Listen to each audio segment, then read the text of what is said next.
எனக்கும் ஒரு கேலி சித்திரங்களை போட விருப்பம். என்னடா அந்த கேலி சித்திரங்களை தனியா விமர்சிக்காம இந்த கேலி சித்திரங்களை என்னுடைய யூடியூப் தம்ப்நெயிலேயே போட்டிருக்கிறேன். நீங்கள் பார்த்தா தெரியும். தண்டு மதிப்புக்குரிய முன்னாள் எம்பி சிவாஜிலிங்கம் ஐயா, மதிப்புக்குரிய சக எம்பி என்ன பேர் அவருக்கு, கஜேந்திரகுமார் பொன்னம்பலம், இவர்கள் இருவருடைய அண்மையில் இவர்கள் என் சம்பந்தமாக கொடுத்த யூடியூப் ஒரு பதில் ஒன்றை நான் பார்த்தேன். அதுல எங்களுடைய தலைவர் சிவாஜிலிங்கம், எங்களுடைய தலைவரோட வாழ்ந்தவர், தலைவருடைய துவாக்களை எடுத்து சுட்டுக் கொண்டவர்கள், தலைவருக்கு அட்வைஸ் பண்ணினவர்கள், தேசிய தலைவருக்கு அட்வைஸ் பண்ணினவர்கள், தேசிய தலைவர் இவரிடம் கேட்டுத்தான் போர்க்காலங்களில் நடத்தின வகையான அறிக்கைகளை விட்டு கொண்டிருக்கிற சிவாஜிலிங்கம் ஐயா அண்மையில சொல்லியிருந்தார், அர்ச்சுனா ஒரு யூடியூப் ஹீரோ என்று சொல்லி. ஸோ நான் அரசியல்வாதியா வர ஆசைப்பட்டதும் இல்லை, அரசியல்வாதிக்குரிய எந்த தகமையும் என்னிடம் இல்லை என்று சொன்னா கூட சந்தோஷப்படுற நிலைமையில தான் இருக்கிறேன் சொன்னால், அரசியல் சரியான ஈஸி. நீங்கள் அரசியல் செய்வதாக இருந்தால் உண்மையாக இருத்தல் வேண்டும். மக்களுடைய கம்ப்ளைண்ட்ஸை உண்மையாக ரிசீவ் பண்ணி அதுக்குரிய நடவடிக்கைகளை எடுக்கணும். அதுதான் அரசியல். அரசியல் செய்வதற்கு எந்த மூளையுமோ இவர்கள் மாதிரி 8ஆம் படித்து இவர்கள் இல்லை. நான் சிவாஜிலிங்கம் ஐயாவை சொல்லவில்லை, 3ஆம் ஆண்டு படித்தேன், எனக்கு தெரியாது. இவ்வளவு காலமே இலங்கை அரசியல் வரலாற்றுல 6ஆம் ஆண்டு 7ஆம் ஆண்டு வெத்தலை தப்பி துப்புகின்ற அரசியல்வாதிகள் தான் இவ்வளவு காலம் இருந்திருக்கிறார்கள், ஆக்டர்ஸ் இருந்திருக்கணும். அது தவிர உங்கள் மட்டக்களப்பு போனா தெரியும், மட்டக்களப்பு பீரங்கிகள் கூட இந்த படிப்பறிவு என்று கேட்டால் கேள்விக்குறிதான். ஒரு அரசியல் செய்யறதுக்கு படிப்பறிவு தேவையில்லை. பட் ஒரு படிப்பறிவு உள்ளவன் அரசியல் செய்யும் போது இவ்வாறு கோமாளிகளுடைய சில யூடியூப் கண்டனுக்கு எனக்கு பதில் சொல்ல வேண்டிய தேவை இருக்கு. யாரையுமே நேரடியாக குற்றம் சுமத்துவதற்கோ தாக்கி பேசுவதற்கோ அல்ல, அவர்களுடைய கருத்துக்களுக்கு பதில்களை தரலாம்னு நினைக்கிறேன். என்னை பொறுத்த வரைக்கும் நான் ஒரு மின்சார இணைப்பை அவர்கள் பிழையாக செய்கிறார்கள், ஊழல் நடக்கிற என்ற அடிப்படையில் அணுகி அதை மக்களுடைய விருப்பத்துக்கு நான் மாற்றி இருக்கிறேன். ஐயா, தாங்கள் இதுவரை காலமும் தமிழீழத்தை கேட்டு அவர்கள் தரவில்லை.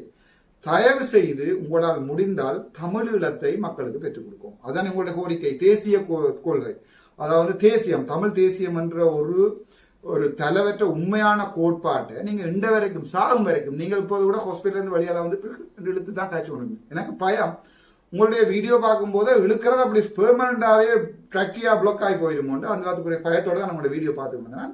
வயது முதிர்ந்தவர்கள், நோயுற்றவர்கள் அரசியல் செய்ய முடியாதென்றால் ஒதுங்கி விடுவோம். யாராவது ஜங்ஸ்டர்ஸ்ட கொடுக்கலாம். எனக்கு கூட இப்போது 40 வருடம் 5 வருடங்களுக்கு பிறகு அரசியல் செய்வனே இல்லைன்றது எனக்கு கேள்விக்குரிய. ஐயா, தாங்கள் நேரடியாக ஹாஸ்பிட்டல் இருந்து நேரடியாக ஜப்னா பிளஸ் கிளப்புக்கு வந்து ஒரு சாதாரணமான ஒரு வைத்தியர், ஒரு ஜஸ்ட் அன் எம்பி, அவர் சம்பந்தமாக இழுத்து வீடியோ போடுவதன் அர்த்தத்தை எனக்கு விளங்கல.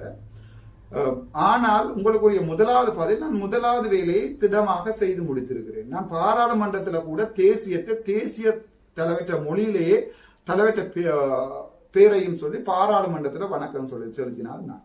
சோ எனக்கு தேசியம் சம்பந்தமான உணர்ச்சிகள் இல்லை என்று நீங்கள் கதைக்கிறது சரியான ஒரு விகட கவிந்த அந்த வேதாளமும் அந்த அரசின் மாதிரி கதைகளை வாசித்த மாதிரி தான் இருக்கிறது. என்றால் தாங்கள் அரசியல் செய்வதானால் இந்த முறை பாராளுமன்ற தேர்தலில் நின்று அரசியலுக்கு மக்கள் வாக்கிட்டு இருக்கோம். மக்கள் வாக்கிட்டது தலைவற்ற தோற்கடிக்கப்பட்ட தேசிய கொள்கை. அதாவது எங்களுடைய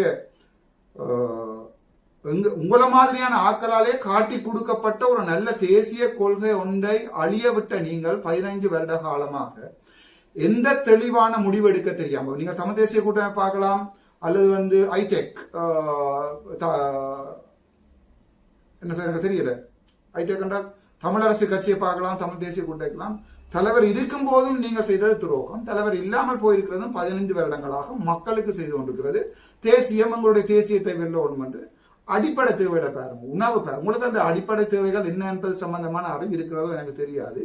உணவு, உடை, உரை இல்லையா, அடிப்படை தேவையிட பாருங்க. அதை விட மாஸ்லோட தியரி ஒன்று இருக்கு. நான் அதை அப்ரஹாம் மாஸ்லோ அந்த தியரியை உங்களுக்கு சொல்லுவேன் ஆசைப்படுறேன். என்றால் அதை நீங்கள் அடிச்சு பார்க்கறது நல்லா.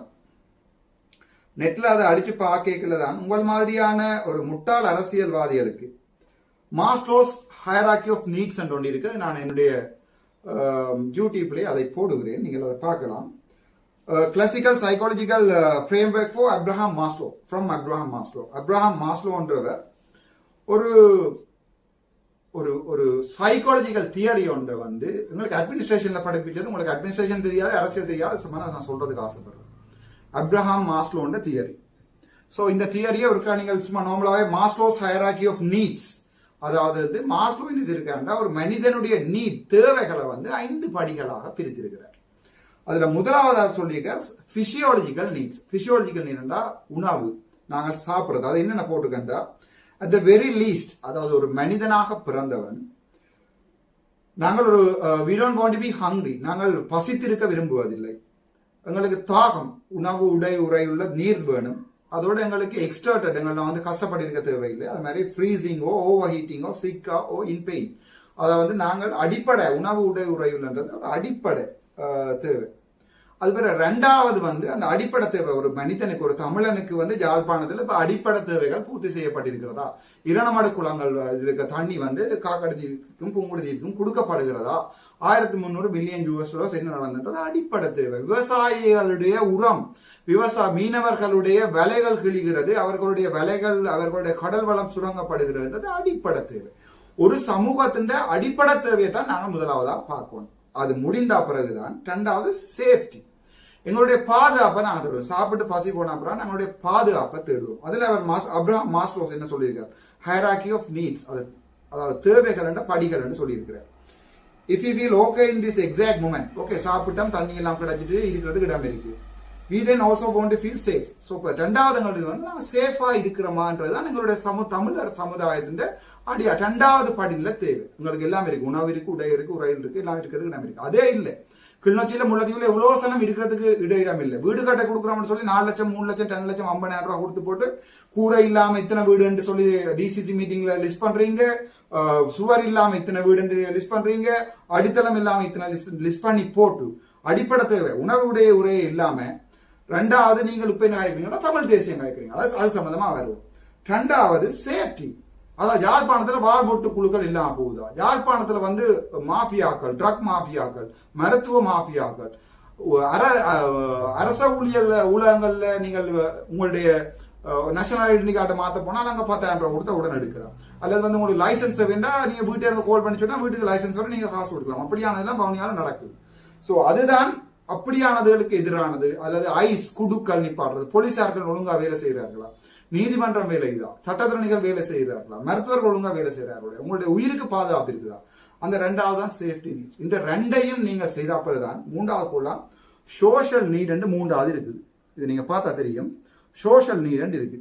சோஷியல் நீட் என்றால் நாங்க சேஃபா ஃபீல் பண்ண, if you feel safe then our social needs for love and belonging come into play. அதுக்கு பிறகு நாங்கள் இருக்கிறது இடம் இருக்குது, பாதுகாப்பா இருக்கிறோம். இப்ப சோஷியல் நீட்ஸ் 3வது சமூக தேவைகள், காதல். அதை விட நாங்கள் ஒரு ஆளுக்கு கீழே இருக்கிறோம், அதாவது அம்மா அப்பா கீழே இருக்கிறோம், அந்த ஒரு உணர்வை மனிதன் தேடிக்கொள்வான். அதான் 3வது தேவை மனிதன். we feel secure when we are part of the tribe, we can trust and unworried about rejection or alienation. அப்ப அதற்கு பிறகுதான் எங்களுடைய தமிழ் சமுதாயத்துல நாங்கள் இணைக்கப்படுகிறோமா? சாதியங்களால் ஒரு ஆள் ஒதுக்கப்படுகிறார், ஒரு குழந்தை கல்வி ஒதுக்கப்படுகிறார். உங்களுக்கு தெரியும், நான் அரசியல்ல இந்த 3ஐயும் தான் நான் தொட்டிருக்கிறேன். உங்களுக்கு தெரியும், நான் முதலாவது தொட்டது பிசியோலஜிக்கல் நீட், மருத்துவ தேவை, உயிருக்கு பாதுகாப்பு இல்லை. 2வது 3வது இப்ப கல்வியை தொட்டு கொண்டிருக்கிறேன். இதை தொடாம நீங்கள் மேல போய் தேடலாம். அதான் மாஸ்லோண்ட ஹைரார்கி ஆஃப் நீட்ஸ் தெரிஞ்சாதான் ஐயா அரசியல் செய்யலாம். அதாலதான் நீங்கள் இவர் யூடியூப் ஹீரோன்னு சொல்லி கொண்டிருக்கிறீங்க. நான் எடுத்ததில் எல்லாத்திலையுமே வென்று கொண்டிருக்கிறேன். 3வது செல்ஃப் எஸ்டீம். 4வது முதலாவது தேவை எங்களுடைய அடிப்படை தேவை வந்து பிசியோலஜிக்கல் நீட். 2வது சேஃப்டி வேணும். 3வது வந்து சோஷியல் நீட் வேணும், காதல், அன்பு, உள்ளம், அதுகள் வேணும். 4வது செல்ஃப் எஸ்டீம். 4வது வாசிக்கிறேன். Once we are secure in our social needs, நாங்க பாதுகாப்பா உணர்றோம். ஒரு ஆளை கல்யாணம் கட்டி இருக்கலாம், உங்களுடைய பிள்ளைகள் பத்திரமா இருக்கு. அந்த பிறகுதான் primal desires for status and self esteem. அதற்கு பிறகுதான் நாங்கள் எங்களுடைய ஸ்டேட்டஸை பற்றி யோசிப்போம். டாக்டரா வரணும், சாப்பாடு இல்லாம டாக்டரா வர்றதுக்கு ஒரு தடவை ட்ரை பண்ணிடுறாரு, சேஃப்டி இல்லாம வரும் என்ன டாக்டரா வருது. அதுக்கு பிறகு நாங்கள் செல்ஃப் எஸ்டீமையும் ஸ்டேட்டஸை பற்றியும் திங்க் பண்ணுவோம். we want to feel not only part of the group but admired and respected part. அது என்னென்றால் நாங்கள் ஒரு சமூகத்தின் அங்கத்துவரா மட்டும் இருக்க விரும்ப மாட்டோம். 4வது நிலைமையில தான் நான் ஒரு வைத்திய அதிகாரியா வரணும், ஒரு இன்ஜினியரா வரணும், நான் இந்த சமூகத்துல மதிக்கப்படுறவனா வரணும். அது 4வது நீ. 5வது தான் செல்ஃப் ஆக்சுவலைசேஷன். நாங்கள் யார் என்பதை ஒன்று, நான் தமிழர், எனக்குரிய இனம் இருக்கிறதா, மதம் இருக்கிறதா, மொழி இருக்கிறதா, அதுதான் 5வது. ஒரு மனிதனுடைய தேவைகள் அடிப்படையில் 5வது டாப் தான் இருக்கணும். அப்ப நீங்க முதலாவதா அவனுடைய உணவு உரையில் பிசியோலஜிக்க செய்யணும். 2வது யாழ்ப்பாணம் பாதுகாப்பா இருக்கணும். 3வது யாழ்ப்பாணத்துல வந்து கலாச்சாரங்கள் பண்ணப்படணும், சோஷியல் நீட்ஸ் இருக்கணும். 4வது செல்ஃப் எஸ்டீம், நாங்கள் எங்கள் சம்பந்தமான நாங்கள் வேலையை போறோமா, படிக்கிறோமா, பிள்ளைகளை படிப்பிக்கிறோமா. அதற்கு பிறகுதான் செல்ஃப் ஆக்சுவலைசேஷன், அங்கதான் எங்களுடைய தேசியம் சம்பந்தமான உணர்வு வரும். Finally now our ego needs are met. இதால தான் இந்த முதல் நாளும் இருக்கிறபடிதான் புலம்பெயர்தல் தமிழர்கள் எங்களுடைய செல்ஃப் ஆக்சுவலேஷன் சம்பந்தமாக காய்த்து கொண்டிருக்கிறார்கள். எங்களுடைய தேசியம் எங்க நடந்தது, எங்களுடைய இனம் அழிக்கப்படுகிறது, நாங்கள் சுரண்டப்படுகிறோம் என்றது அவர் அங்கே முதல் நாளும் அந்த கண்ட்ரியில ஃபீல் பண்ணினபடியா தான் அவர்கள் ஜாழ்ப்பாணம் இருக்கிற பிள்ளைக்கு பாதை சரியில்லை, இருக்கிறது வீடு இல்லை, வெளியில போனா ரேப் பண்றாங்க, ஆவா குரூப் பண்றாங்க, ஹாஸ்பிட்டலுக்கு போனா லைன்ல நிக்கணும். நீங்கள் தேசியத்தை பற்றி கழிச்சு கொண்டிருக்கிறீங்க. நீங்கள் இழுத்து கதைச்சு சாகும் வரைக்கும் இந்த நாளும் ஃபுல்ஃபில் பண்ண உங்களால் இயலாது. நான் இந்த நாளையும் ஃபுல்ஃபில் பண்றேன், என்ன ஒரு நிவர்த்தி செய்யறேன் இந்த 4 வருடங்கள்ல. அதற்கு பிறகு உங்களுடைய 5வது நீங்கள் உயிரோடு இருந்தாலும் உங்களோட சந்ததிக்கு இருந்தால் அரசியலை சொல்லிவிட்டு போங்கள், அவர்கள் செய்யலாம். இதே இவருடைய இந்த நக்கலான கதையை ஒரு மீடியா அவரால் கேட்கும்போது எங்களுடைய வலது பக்கத்திலே இருக்கின்ற கஜேந்திரகுமார் பொன்னம்பலம் அவர்கள் அவர் அப்படியும் இருக்கலாம் இல்லாமல் இருக்கலாம் என்று சொன்ன மாதிரி ஒரு கதை உண்டு, மழுப்பல் கதை உண்டு. நாங்கள் இப்போது எல்லாரும் சேர்ந்து தேசியத்தை பற்றி கதைக்க போறோம். ஸ்ரீதரன் ஐயா இப்ப தேசியத்தை பற்றி கதைக்க போறார், கிழக்கு மாகாணத்துல தேசியம் கதைக்க போயினோம், சாணக்கியன் ஐயா தேசியம் கதைக்க போறார், சுமந்திரன் ஐயா, எல்லாரும் நீங்க தேசியத்தை பற்றியே கதைக்கு இருந்தால் அப்பத்தான் உங்களுக்கு இரவு நித்திர கொண்ட மாதிரி ஒரு ஃபீலிங் ஒன்று இருக்கும். என்ன பொறுத்த வரைக்கும் இந்த மாஸ்லோண்ட ஹைரார்கி ஆஃப் நீட் தான் எனக்கு முக்கியம். முதலாவது உணவு உரையில எல்லா குடும்பங்களும் வறுமையை போக்குவோம், மருத்துவ வசதி எடுத்து கொடுப்போம். அதுபோல அவருடைய பாதுகாப்பு, போலீசார ஒழுங்கா நடக்கிற வேலையை பார்ப்போம். இந்த முறை மாகாண சபையில நான் வேண்டா கூட நான் இந்த நாளையும் தான் முதலாவதா பார்ப்பேன். தேசியம் என்பது எங்களுடைய எல்லாம் நிறைவேறின பிறகு வாரதுதான் தேசியம். இந்த அடிப்படையே இல்லாத ஒரு தமிழ் சமூகத்திட்ட புலம்பெயர் சமூகத்தில் இருக்கிறார்கள் 5வது பற்றி கதைங்கோ தம்பி என்றேக்க தான் இரண்டாவது முதல் நாளும் அவைக்கு ஃபுல்ஃபில். இதுல பாத்தீங்கன்னா தெரியும், முதல் நாளும் ஃபுல்ஃபில். அவைக்கு உணவு உரையில் லண்டன்ல பிரச்சனை இருக்கா, இல்ல சேஃப்டி பிரச்சனை இருக்கா, 119 109 அடிச்சா உடனே ஓடிடுவான் போலீஸ்காரன். சோஷியல் நீட்ஸ், அங்க யாரையும் காதலிக்கலாம், எப்போதும் சந்தோஷமா இருக்கலாம், கல்யாணம் கட்டலாம், ஹெலிகாப்டர்ல தலைவற்ற காசை வச்சு கொண்டு நீங்க சாமத்தி வீடு கொண்டெல்லாம் 3வது இருக்கு. செல்ஃப் எஸ்டீம், அங்க படிக்கணும், தாங்க வேலை போய் நம்ம எல்லாமே செய்யணும். எங்கள்ல குறிப்பிட்ட ஒரு சமூகத்துக்கு மட்டும் தான் கல்வி என்றது வந்து ஒரு சாதாரணமா இருக்கு. இன்றைக்கு பாத்தீங்கன்னா தெரியும், பேர்மடி ஸ்கூல்ல ஒரு பிள்ளை 4-5 மாதமா ஸ்கூலுக்கு போகாம டிப்ரெஷனா இருக்குது. அதை இல்லாம பண்ணி போட்டுதான் அதுக்கு பிறகுதான் தேசியம் கதைக்கணும். இந்த நாளையும் நான் வெண்டு கொண்டு வரைக்கல, அதுக்கு காலம் எடுக்கும், ஒரு நாள் செய்யலாது. மாகாண சபை, உள்ளூராட்சி சபை, அது வடக்கா இருக்கட்டும், கிழக்கா இருக்கட்டும், அல்லது மலையமா இருக்கட்டும், எங்க போனாலும் மக்கள் லயங்கள்ல இருக்கும் போது அவர்களுடைய அரசியல்வாதிகள் வந்து இங்கே பெரிய ஆங்கிலத்தில் பாராளுமன்றத்திலே அப்படி இப்படி என்று சொல்லி காய்ச்சி நடத்திருக்கிறார்கள். ஆனா அங்க மக்கள் லயத்தில் இருக்கிறாங்க. அவங்களுடைய மாத வருமானம் பிரச்சனையா இருக்குது. அவங்களோட ஹாஸ்பிட்டல் ஒழுங்கா ஒர்க் பண்ணதா இல்ல, அவங்களுடைய கான்பராக்கள்ல வந்து டே கேர் சென்டர்ஸ் ஒழுங்கா ஒர்க் பண்ணதா இல்ல, காலில் போறதுக்கு ஷூ இருக்கிறாசா இல்ல, அட்டை கடிக்குது. அப்படி இருக்கும்போது எங்கே தேசியம் கதைக்கலாம், எங்கே சுய நிர்ணயம் கதைக்கலாம் யோசிச்சு பாருங்க. இந்த நாளையும் வெல்றதுக்கு நான் பாடுபடுறேன். அதாலதான் ஒவ்வொரு தீவாவும், ஒவ்வொரு கம்ப்ளைண்ட் வரவும், ஒவ்வொரு வீடுகள் வழியே போய் கம்ப்ளைண்ட் எடுக்கிறேன். நீங்கள் உங்களுடைய பண ஆசைகள் காரணமாக நீங்கள் திரும்ப அரசியல நிக்கோன் பண்றதுக்காண்டி நீங்க தேசியம் கதைக்கிறீங்க, 5வது கதைக்கிறீங்க. பொதுமக்கள் இதை விளங்கி கொள்ளணும். போன முறை நான் பாராளுமன்ற தேர்தலில் நிக்கல, பல தேர்தல் போடணும். நான் இப்ப எனக்கு எதிர்ப்பு யாருமே இல்லை. சுரேஷ் பிரேமச்சந்திரனா ஒரு காலத்துல இபிஆர் லெஃப்ட் தான், அப்பாவை சுட பிளாட் டிபிஆர்ல அப்பாவை சுட ஓடி தெரிஞ்சது, அப்பா இயக்கத்துல சேர்ந்திருந்து ஓடினவர். இப்போது நீங்க அரசியல் காய்ச்சி கொண்டு அர்ச்சுனா ஒரு யூடியூபர் சொல்றீங்க. எனக்கு இப்போது யூடியூப் நான் ஆரம்பிச்சிருக்கிறேன் 6 மாதத்துக்கு பிறகு. ஏனென்றால் எங்களுடைய சொந்த தேவைகள், ஒரு டிரான்ஸ்போர்ட்டுக்குரிய காசை கூட ஏன் நான் உங்களோட அடிவரையில் யூடியூபர்ஸுக்கு கொடுக்கணும் பண்றேன் என் கன்சர்ன். அதனாலதான் நான் என் சொந்த யூடியூபை ஸ்டார்ட் பண்ணியிருக்கிறேன். இப்ப பார்ப்போம், யூடியூபா நான் செய்யறேன், ப்ரொஜெக்ட் மேனேஜ்மெண்டா நான் செய்யறேன், ஹாஸ்பிட்டல் அட்மினிஸ்ட்ரேஷனா நான் செய்யறேன், ரோட் டெவலப்மெண்டா நான் கதைக்கிறேன், என்னுடைய கட்சி கதைக்குது. உங்களால முடிஞ்ச தமிழ் தேசியம், அதே தமிழ் தேசியத்தை பாராளுமன்றத்தில் சிங்களவனுக்கும் ஒவ்வொரு முறையும் சிங்களத்துல சொன்னான், அப்பே நாயக்கையா தெய்வம் முடியுமா உங்களால சொல்றது? முடிந்தா நீங்க ட்ரை பண்ணி பாருங்க. நீங்க இதை ட்ரை பண்ணிக்க, நான் வேற எங்கேயாவது போயிடுவேன். நன்றி, வணக்கம்.